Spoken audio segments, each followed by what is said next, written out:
11ª Rondônia Rural Show Internacional.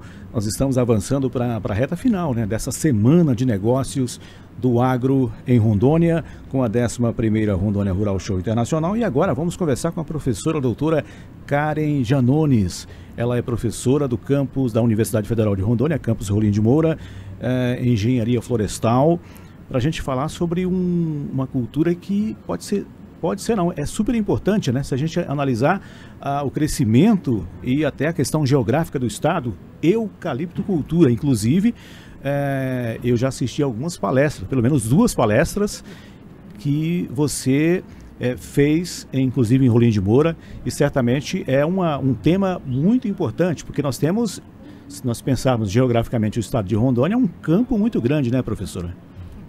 Olá a todos. Primeiramente, obrigado pelo espaço, né, para a gente falar um pouquinho de engenharia florestal. Hoje, o nosso estado, a gente tem um potencial imenso para a eucaliptocultura. Independente de qual seja o teu empreendimento, o teu foco. Hoje a gente tem as técnicas de integração com lavoura, integração com pastagem, integração com outras árvores, outras espécies também. Fora que a gente está tendo uma grande expansão de grãos, né?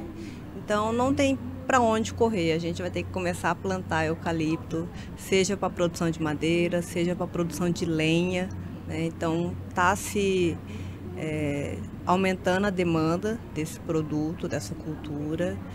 E aí a gente então já tem alguns projetos que é para justamente comprovar o quanto que ela é viável aí e promover aí o plantio de florestas no Quando estado. nós falamos, Karen, quando nós falamos de potencial que o estado tem para essa cultura, nós estamos falando em que nível? Em todos, né? Então, primeiramente... Tem uma região específica do estado que é mais apropriada ou isso independe? O nosso estado como um todo, ele é as condições favoráveis para o plantio de eucalipto. Temperatura, regime de chuvas, né?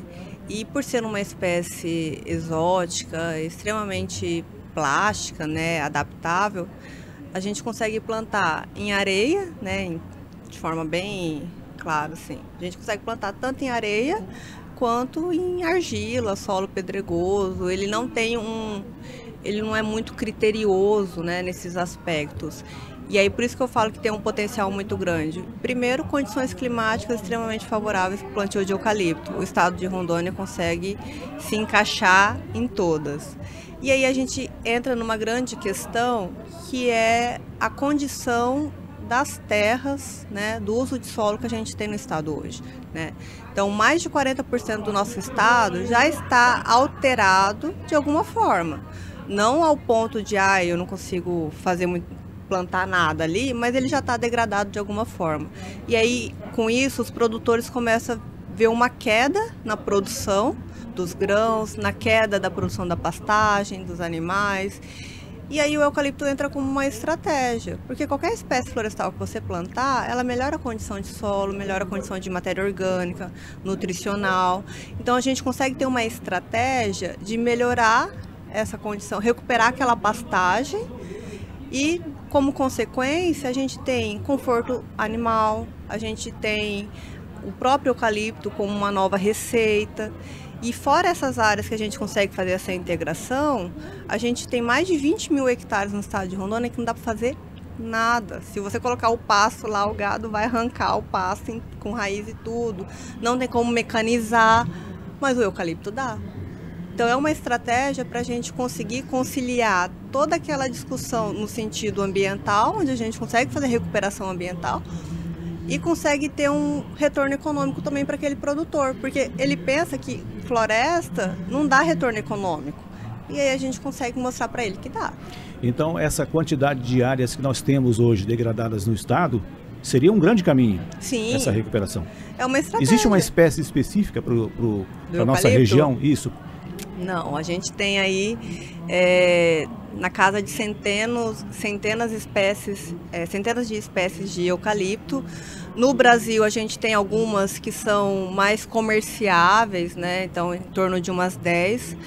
A grande questão é que aqui em Rondônia a gente tem uma empresa que trabalha melhoramento genético, que é a Eletrogóis Florestal. E eles têm materiais que foram elaborados, adaptados para Rondônia, que é o clones de raça local que a gente fala.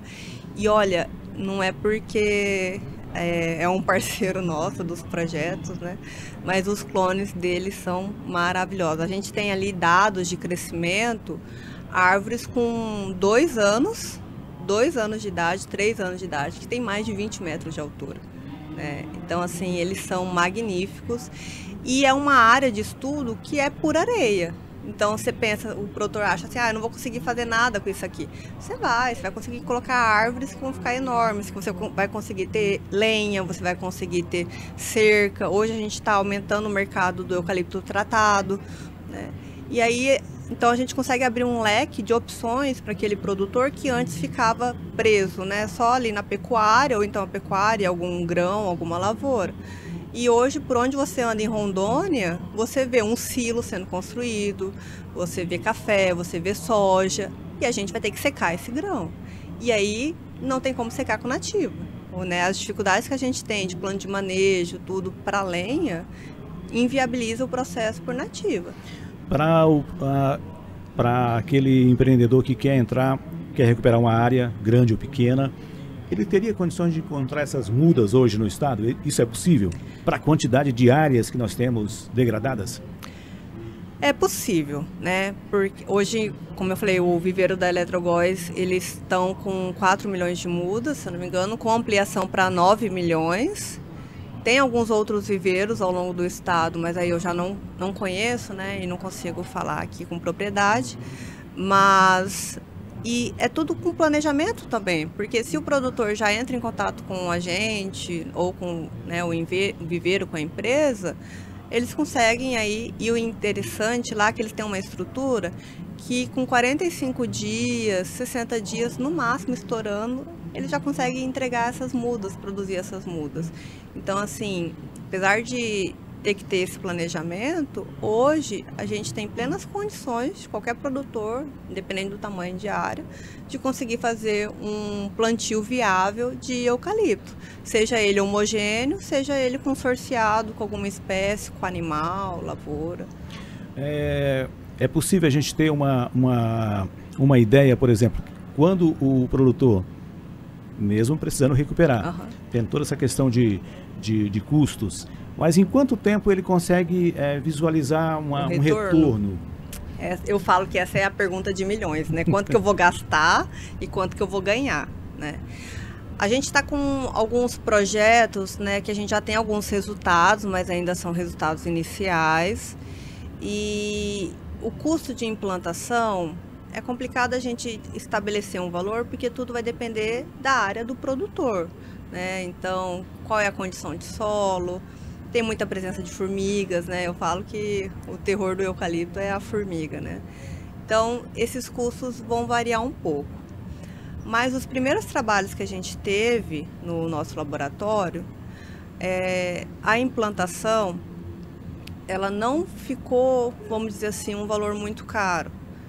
Ficou variando, e aí a gente trabalha normalmente com cenários, né? Porque cada produtor tem uma condição diferente, né? Então ela ficou variando ali de R$1.000 a uns R$3.000 por hectare para implantar, né? E aí, lógico, a gente tem as conduções, mas o interessante do eucalipto é que a preocupação maior que a gente tem que ter é nos primeiros anos, né? Que é até ela se estabelecer, chegar a um certo porte, e aí depois a gente não se preocupa mais. Diferente da soja, do café, que a cada 6 meses, todo mês você tem que estar ali adubando. O eucalipto, ele dá essa tranquilidade. A gente só precisa realmente, então, esperar que ele cresça, né? E aí, quanto tempo? Depende do objetivo que a gente tem. Eu quero trabalhar com lenha, né? Em questão de diâmetro, com 3 anos a gente já tem um certo volume para lenha. Hoje nós não temos ainda estudos do potencial dendroenergético dessas madeiras jovens, porque 3 anos ela ainda é uma madeira muito jovem, né? Então agora que a gente está começando esses trabalhos para dizer se aquele eucalipto de 2 anos, de 3 anos, qual que é o potencial energético dele para lenha, por exemplo, ou para uma questão estrutural também. Mas assim, com 3 anos você já tem diâmetro para corte, com 5 anos... Já começa a recuperar o retorno, você já consegue, exatamente, você já consegue ter retorno. E os primeiros trabalhos que a gente fez agora, né, a gente trabalhou, lógico, com a simulação, porque os nossos eucaliptos estão novos, né, estão com 3 anos, e aí a gente simulou para 7 anos e para 10 anos. E eles são viáveis economicamente, tá? Dentro de todos os cenários ali que a gente fez. É isso aí. Inclusive, a gente falando de investimentos, nós conversamos essa semana com o diretor estadual da Caixa, e agora a Caixa tem um programa, a Caixa é sempre habitação e outros segmentos, mas agora eles têm o Caixa Agro, que é diretamente, né, ligado a essa questão de qualquer investimento que queira ser feito no setor do agro, e esse é uma grande ideia. Tem um prazo de carência, né, que de repente pode ser importante, né? A preocupação com o investimento, vou investir, vou recuperar isso daqui a 8 anos, 10 anos. Então tem essas carências e esse investimento para fazer, e muita área degradada para ser aproveitada com esses plantios. Professora Karen, foi um prazer a gente bater esse papo aqui, falar um pouquinho só, né? É claro que são muitas pesquisas, nem conseguimos falar dessa parceria da Unido Campus lá, da Florestal com a Eletrogás. Tem um projeto lá bem bacana também. O meu projeto de implantação e manejo, ele já desde 2018. E aí em 2019 a gente começou essa parceria com a Eletrogás, e desde 2020 a gente faz esse monitoramento lá com eles. Mas igual você falou, seria mais um outro podcast, se fosse falar um pouquinho daquele projeto. Mas então, só para a gente fechar, né, agradecer novamente a participação e ressalvar aí a importância que a engenharia florestal tem para o estado de Rondônia, né? Algumas pessoas ainda têm uma visão de que o engenheiro florestal ele só trabalha no processo de conservação e preservação, né? Que ele vai fazer com que uma floresta seja intocada ou algo assim do tipo. Mas hoje, não só hoje, né, mas o engenheiro florestal ele tem um potencial muito grande, ele é extremamente necessário para o agronegócio, para a regularização fundiária das propriedades, recuperação das pastagens, recuperação de áreas degradadas, né, quando os produtores perdem área produtiva para erosão. Então a gente tem um campo dentro do agronegócio aí ínfimo, né? Então só reforçar a importância do engenheiro. Procurem a gente, né? Engenharia Florestal lá na UNIR. A gente vai estar aí de portas abertas. É isso aí. Muito obrigado à professora doutora Karen Janones, engenheira florestal da Universidade Federal de Rondônia, campus de Rolim de Moura. Gente que faz acontecer o agro nesta 11ª Rondônia Rural Show Internacional, nos estandes e nos estúdios.